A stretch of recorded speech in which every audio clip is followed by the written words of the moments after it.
Dear listeners, we would love to get to know you better. Please write in the comments which country and city you are watching us from. Thank you.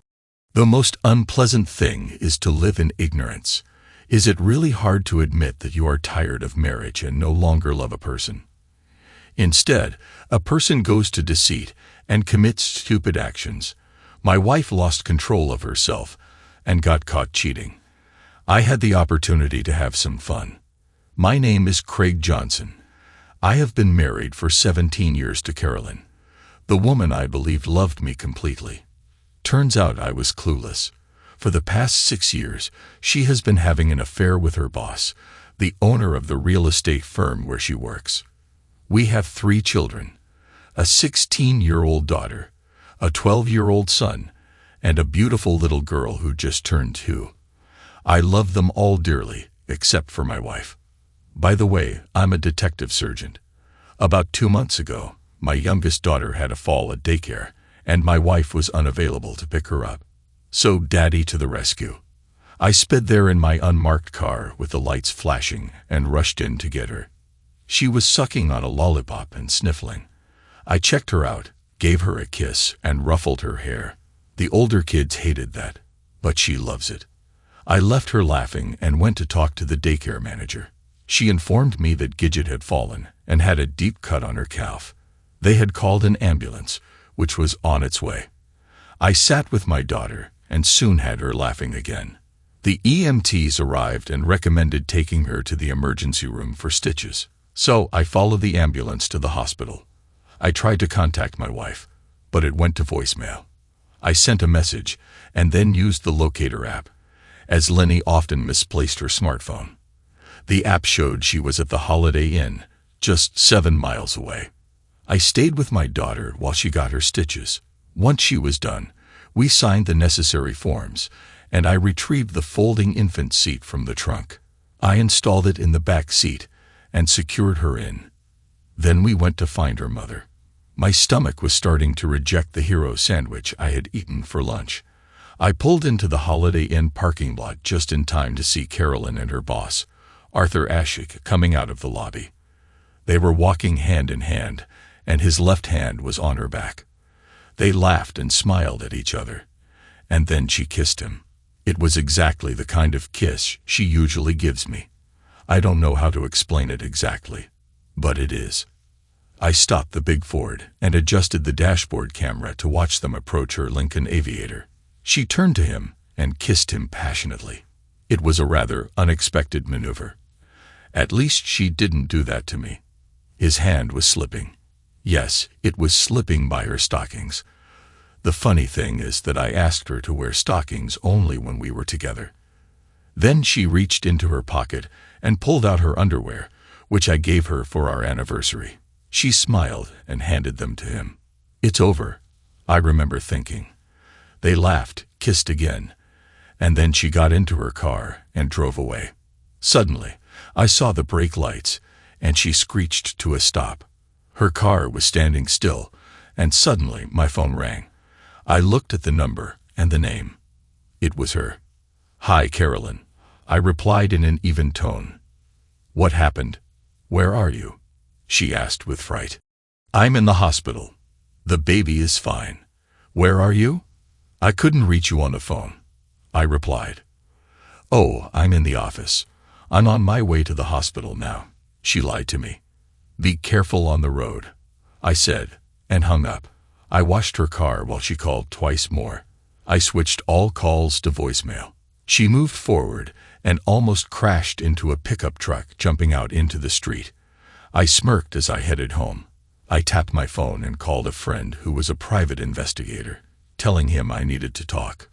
Once I arrived home, I carried a sleeping Gidget inside. I then returned to my car and retrieved 4 DNA swab kits. Inside, I swabbed Gidget's mouth, placed the swab in a container, sealed it, and labeled the plastic bag. I grabbed an iced tea and called work. Speaking with my boss, the chief of detectives, I explained that I needed the rest of the week off to handle some family matters. "Everything okay?" he asked. "Yes, sir. I just have to see some doctors about my kids." "Okay. Just keep me informed." "You got it, Chief." 20 minutes later, the girl I despise showed up. Seeing her made me physically ill, but I took a deep breath and counted to 10. I only made it to 7 before she burst through the door. "Where is she?" she screamed. I told her to calm down, that the baby was sleeping. She pushed past me into the baby's room. I started making a list of things to do the next day. Divorce lawyer, private investigator, electronics store. She stormed out of the bedroom and confronted me. "What happened?" she demanded. She took it like a trooper.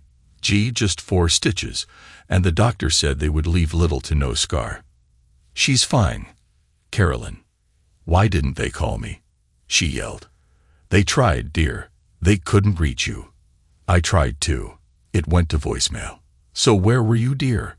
She started to stutter and looked away. "I was in a meeting. I had turned off my phone so it wouldn't disturb the meeting. I had suggested that instead of turning it off, you put it on vibrate. I'm just glad it wasn't anything serious with the kids or something deadly with me." Her face clouded over. Then she turned pale. "I never thought of that," she said. "Of course you didn't, dear," I thought to myself. At that moment, our other 2 children came in from school. Marissa, who is 16, and Craig Jr., who is 12. They stopped in the living room and looked at their parents. "What's up, Dad?" asked my son.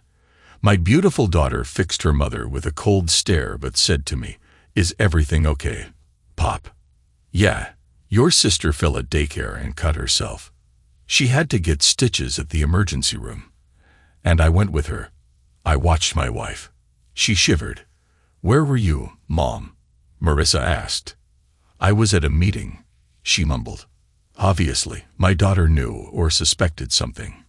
Junior, as we called him, gave his mother a pointed look. "Really, Mom?" he said. Carolyn squirmed and blushed red. "I need to take a shower," she said. I couldn't resist. "Didn't you take one this morning?" I asked innocently.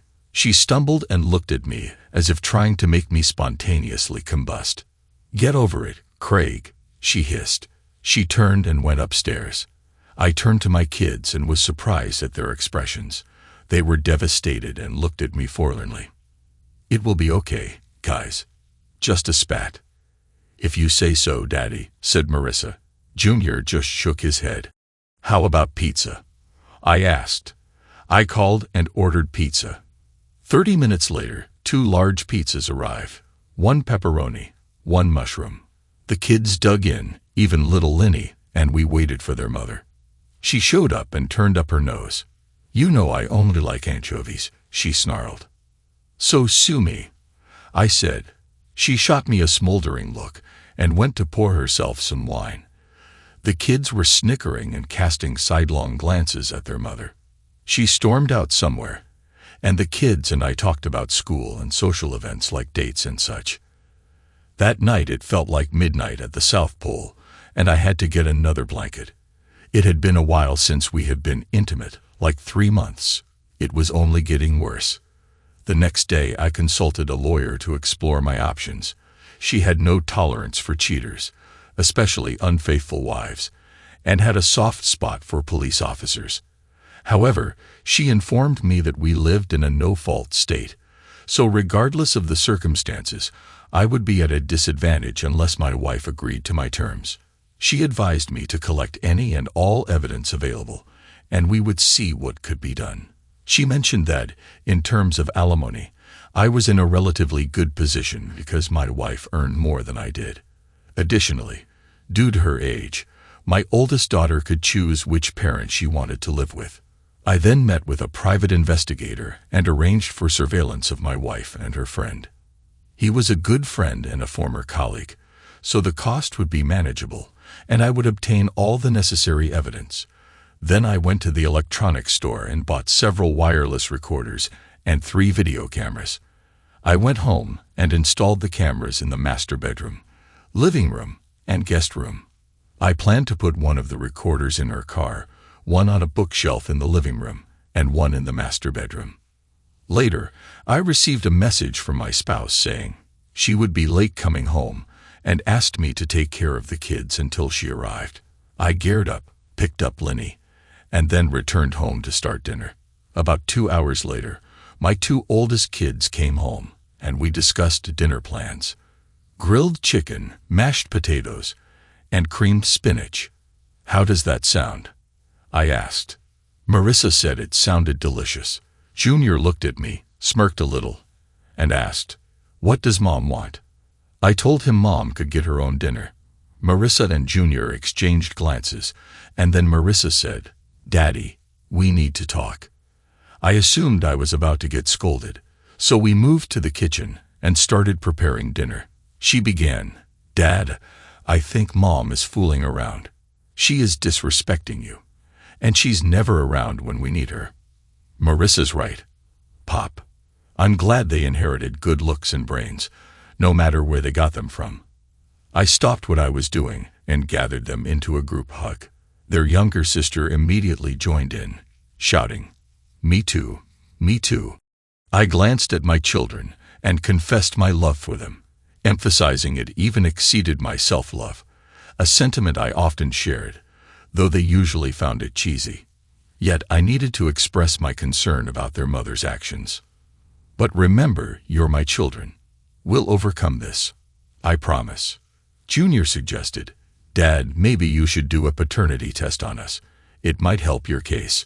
It won't change my feelings for you, but it would shed light on her actions."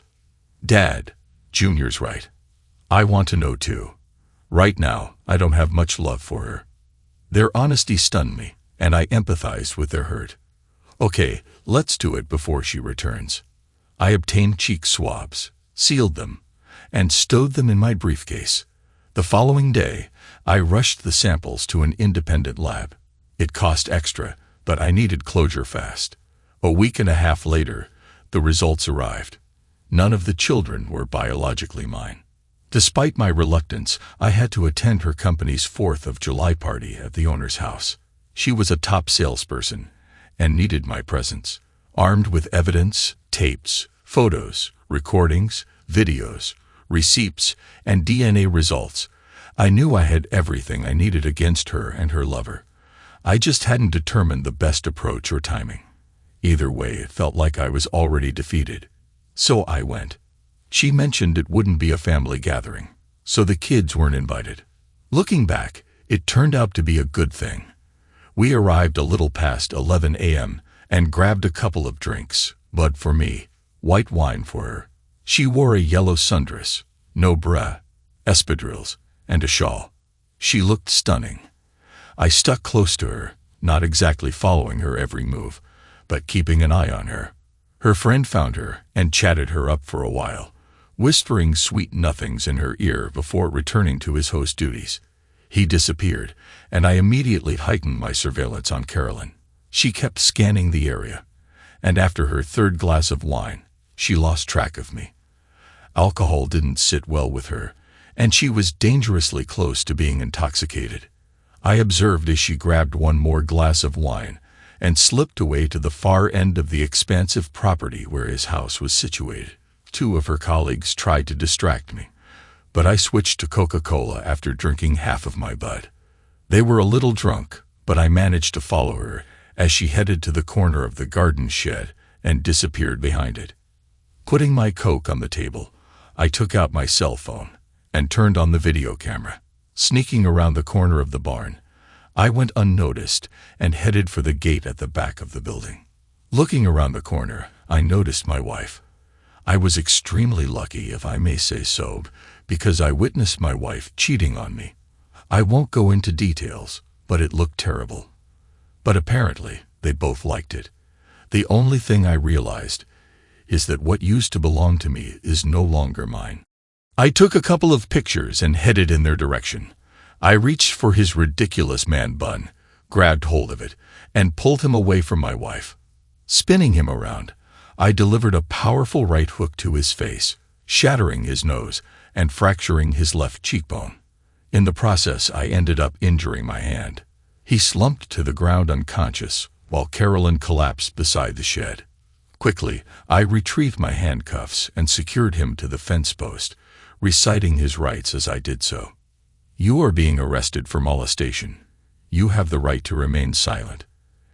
Anything you say can and will be used against you in court. Carolyn's cries of confusion pierced the air. You also have the right to an attorney. If you cannot afford one, one will be provided for you. Do you understand these rights? Carolyn's panic escalated as she struggled to stand. I dialed 911 on my cell phone and waited for help to arrive. 911. What's your emergency? This is Detective Craig Johnson, badge number 714. I am at 6132 Larson Street, and I have apprehended a suspect who apparently molested a woman. I need immediate backup, an on-site attendant, an ambulance, and a gathering is taking place in a private house. Carolyn was furious. It's not what you think. He didn't molest me, asshole. Here's the situation, Carolyn. This is an attack. I have video recordings, audio recordings, photographs, receipts, the time frame of your location, and DNA samples of our 3 children, proving that they are not mine. You will either cooperate, or you will never see your children again. You are shaming them. Her face turned pale. She collapsed to the ground, shouting, "No." I helped her up, wrapping her in a blanket. "Or else, Carolyn," she whispered. "My underwear. You didn't need it 5 minutes ago. Why do you think you need it now? Leave it to the criminologists." I helped her up. She was crying, gasping for breath, and sniffling. We moved slowly across the backyard toward the patio. As we approached, the small crowd of around 10 people outside fell silent, then became visibly shocked. They stepped aside, and I guided her to an empty chaise lounge where she sat down. Her 2 slightly intoxicated friends hurried over and began shouting, "What happened? What did you do to her?" "I didn't do anything. Your boss assaulted her." "What?" Donna screamed. "You heard me," I replied. "And you didn't know." "You didn't know," Laura shrieked. "Know what?" I inquired. "She said she had an open marriage. She said you were okay with it." "She lied," I stated. Just then the police arrived. I directed the 2 officers to the garden shed and instructed them to read him his rights again, as I wasn't sure he had heard me. The desk sergeant arrived with another patrolman, and I instructed the officer to take statements and addresses from Donna and Laura. The perpetrator's wife pushed her way through the crowd, demanding to know what was going on. The sergeant explained that her husband had been arrested and filled her in on the details. She burst into insults. She lost her composure and tried to attack Carolyn, who was almost in a stupor at that moment. The police intervened, and paramedics arrived shortly after. I briefly described the situation to them, and they put Carolyn on a stretcher. When she got up, there was a small puddle on the chaise lounge. Tears streamed down her face as she sobbed. I told them to take her to the emergency room and have an examination so that they could then bring charges against her abuser. Then other police officers took Arthur out, his face swollen and his hands handcuffed behind his back. He foolishly stated that they had a mutual understanding, and the meeting took place by mutual consent. Unfortunately, his wife overheard and brought down her anger on him. "You're a jerk." The police detained her again, and she threatened legal action. "You will hear about this from my lawyer." I trailed them to the emergency room, filling out all the paperwork because, well, she was still my spouse. Then I headed to the police station and lodged a complaint against him. Since it was Saturday, he wouldn't face charges until Monday. He attempted to reach his lawyer, but his wife had already beaten him to it. Returning to the ER, I visited my soon-to-be ex-wife. She wasn't doing well and looked visibly distressed. When she noticed me, she tried to muster a smile, but seeing my expression, she recoiled. "So, Carolyn, how long has this been going on?" She trembled, tears welling up in her eyes. "It wasn't supposed to be serious, just a brief affair. I didn't intend for it to." "Oh, come on, Carolyn." I advanced toward her, stopping just short of her face.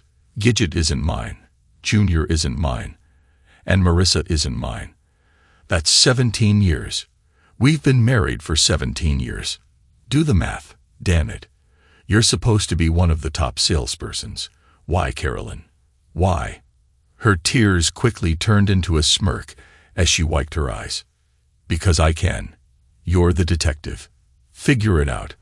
I can have any man I want, and you're clueless. I gazed at my soon-to-be ex-wife, feeling a part of me wither away. My eyes pierced through her, conveying an icy detachment. Before me, she seemed to age centuries, her presence shrinking. Oh God, what's wrong with me? Guiding her gently by the arm, I escorted her to the car. Settling her into the passenger seat, I slid in behind the wheel and drove to her parents' house. She stared blankly out the window until we arrived, her voice breaking the silence.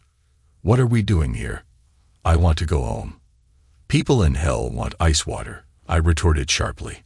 I stepped out of the car, helped her out, and guided her to the front door.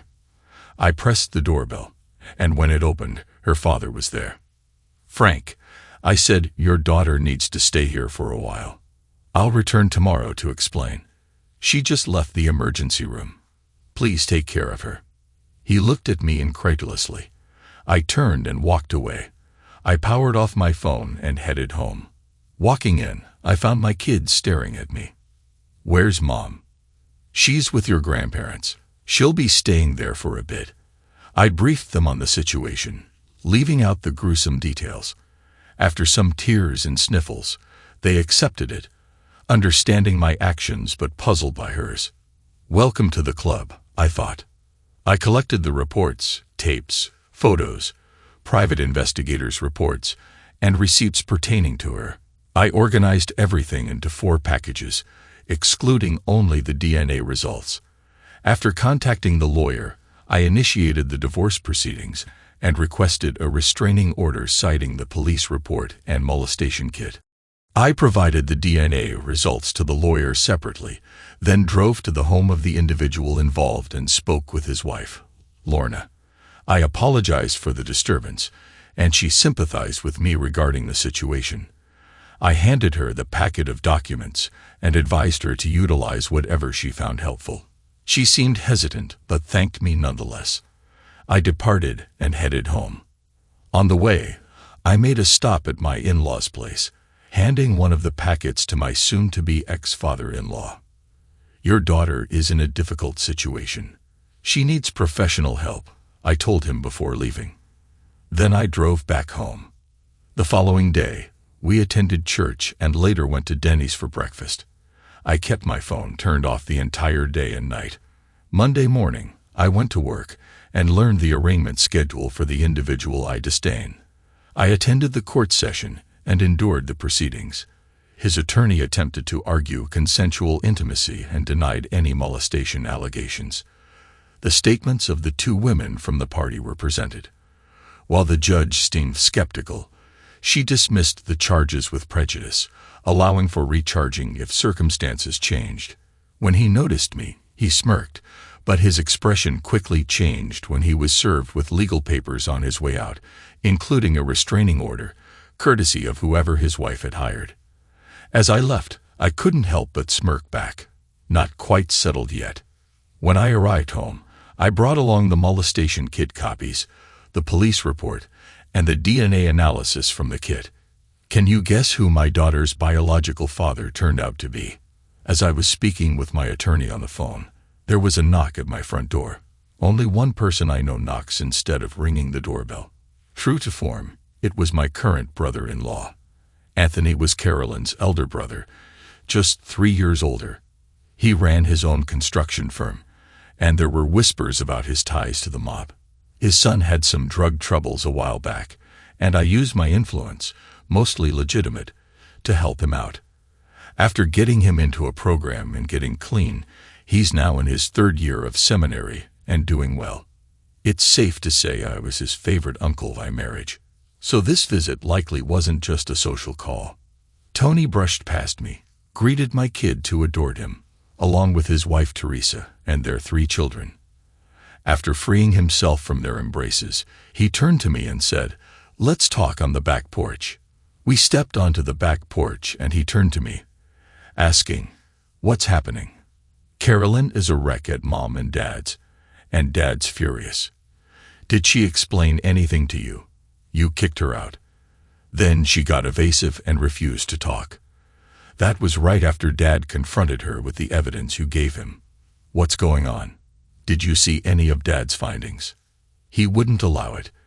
Exhaling heavily, I explained, "Your sister has been cheating on me for 17 years. None of my kids are biologically mine. She's been with others, and I don't even know who Marissa or Junior's real father is. She probably doesn't either. Gidget's dad is her current boss, Arthur Dash. Plus, she has gonorrhea and is pregnant, but not with my child. Your dad knows everything I do, except for the molestation kit and police report, but my lawyer has those. Legal action is underway, and she'll be served this week." He slumped into a chair, his expression one of devastation, as he looked at me. "No chance." "Of what? Would you?" "No. I get it. They dropped the charges against the jerk. That's what I call him. And he was served by his wife, who's got everything your dad has, thanks to me. I didn't mean to be harsh on your folks, Tony, but with your sister's current attitude, I didn't want them to be misinformed. She really needs professional help." "I understand. Just a bit shocking, that's all. Tell me about it." We chatted for a while. Then he stood to leave. "So what's the plan with the jerk?" he asked. "I'm not sure. Anything I do will backfire on me. I know what I want to do, but no offense, she's not worth going to jail for." He looked me straight in the eye and said, "Don't worry, I'll handle it. You're still family. It won't reflect on you. I won't harm my sister, but he'll get his. This will settle the score." "Brother." "Tony, don't do it," I pleaded. "Do what?" he retorted, then turned and left before I could say anything else. So my wife was taken to her parents' house on Thursday. She collapsed and had to be rushed to the emergency room. She stayed in the hospital for about a week before returning to her parents' house. Her father approached me, asking if there was any way we could reconcile. "Didn't you see what I gave you?" he asked. "Yes, but clearly she made a mistake." "A mistake?" I shouted. "Scratching the car was a mistake. Forgetting to deposit a check was a mistake. Having an affair for 17 years, getting pregnant by another man, passing off his child as yours, and withholding intimacy from your husband was not a mistake." I was relieved that the children were at day camp when I exploded at their grandfather. After calming down, I instructed him to have her sign the papers. I was done with her. He was displeased with both of us. Tough luck. Something intriguing unfolded. She was served about 3 weeks ago. 3 weeks later, her husband vanished. He missed his appointment with their lawyer. It turned out she was the primary owner of Dash Realty for tax purposes. Consequently, she wasn't too worried and adjusted her lawsuit to reflect abandonment. The divorce proceedings continued, but now it would stretch over a year. Carolyn was 2 months pregnant, so we had to wait another 7 months to wrap everything up. So we waited. As time passed, her lawyer attempted to renegotiate the settlement, claiming she deserved more. I had proposed letting her keep the house and offering a 10% settlement. She retained her $401 and our savings account. Visitation rights were limited to 1 weekend every 2 months at her parents' house, with no presence of any other companions, male or female, except Marissa, whom she refused to see. Her lawyer opposed nearly every term. I instructed my lawyer to arrange a meeting. I arrived at my lawyer's office half an hour early, inserted a DVD into his projector, grabbed a cup of coffee, and took a seat. When she and her lawyer arrived, he introduced himself and Carolyn extended her hand. "I recognize you." "No need for introductions." Her lawyer suggested maintaining civility and shot him a stern look, causing him to falter. They began negotiating. 4 hours later, they hadn't made any progress. I vetoed several points and even retracted a few. Then she exploded, accusing me of being unreasonable. That's when I dropped the bomb. All right. Answer one question truthfully, and maybe I'll reconsider. I pressed play on the DVD player. The footage showed Carolyn and the jerk leaving the Holiday Inn, captured by the dash cam of my police car. She hadn't seen it before and was unaware of its existence. The video played until the moment she produced the blue lace underwear. I paused it and turned to her, her face drained of color, mouth agape. At a meeting? Huh, Carolyn. So where are the anniversary panties, my dear wife? Huh. Where the hell are they? If you don't sign as is, we're going to court, and everything will become public. Sign it. She burst into tears, seized a pen, and signed everything. Her lawyer was stunned as she grabbed her purse, stood up, and her water broke. She cried out. We called for an ambulance and rushed her to the hospital. I ensured that my name wasn't on the birth certificate. She delivered a 6 pounds, 7 ounces baby boy. My lawyer demanded a DNA test. Lo and behold, it wasn't mine. Not only that, it wasn't the other guy's either. She had been cheating on her lover. The divorce was finalized, and I was finally liberated. Suddenly, I became a hot commodity in the dating scene. My daughter even called me a hottie. My son warned me to watch my back, or else I might get ambushed. Wink, wink.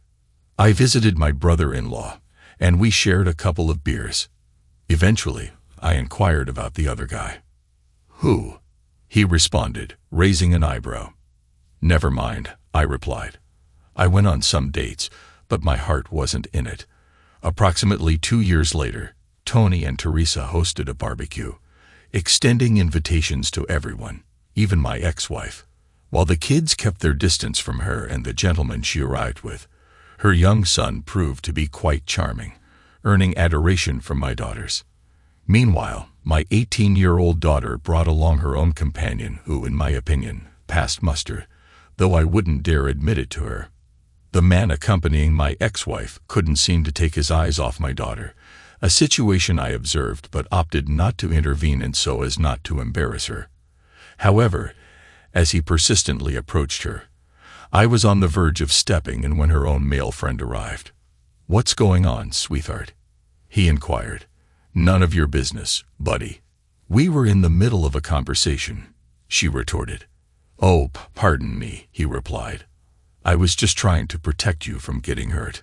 His hand began to approach, prompting her to firmly demand, Get your hands off me, before quickly disabling him with a punch and a deft maneuver that resulted in his thumb being broken, prompting screams that attracted everyone's attention. I don't adhere to my mother's standards. Asshole, she said. Her boyfriend couldn't help but smile. That's my girl, I mentally encourage. Seeing the altercation, her mother ran up to her shouting, What have you done? My brother-in-law, who witnessed the whole incident, intervened and advised. I think you two should leave. My brother-in-law intervened and advised. After the guests left the party, the atmosphere calmed. Then a new arrival appeared. My sister-in-law hurried over and embraced a stunning brunette, standing about 5'8", with a petite figure and legs that seemed to go on forever. She had a charming girl-next-door face with hazel eyes flecked with gold. She was breathtaking, at least in my opinion. My son came over and playfully nudged me in the ribs. Keep your eyes to yourself, old man, he teased. What are you talking about? I responded. Then my sister-in-law brought the lovely lady over and introduced her. Kurt, meet my sister, Angelina O'Malley. Oh no, all the good ones are taken, I lamented internally. She had recently relocated, had a 10-year-old son, and was a lawyer starting anew after her husband's death in Afghanistan. Teresa looked me in the eye and said, I filled her in on everything about you. Perhaps you two can assist each other. Angie glanced at me and said, We can give it a shot. Thanks to everyone who took the time to listen to today's stories. If you enjoyed it, please consider liking and subscribing if you haven't already. Feel free to share your thoughts on the events in the comments below. Take care.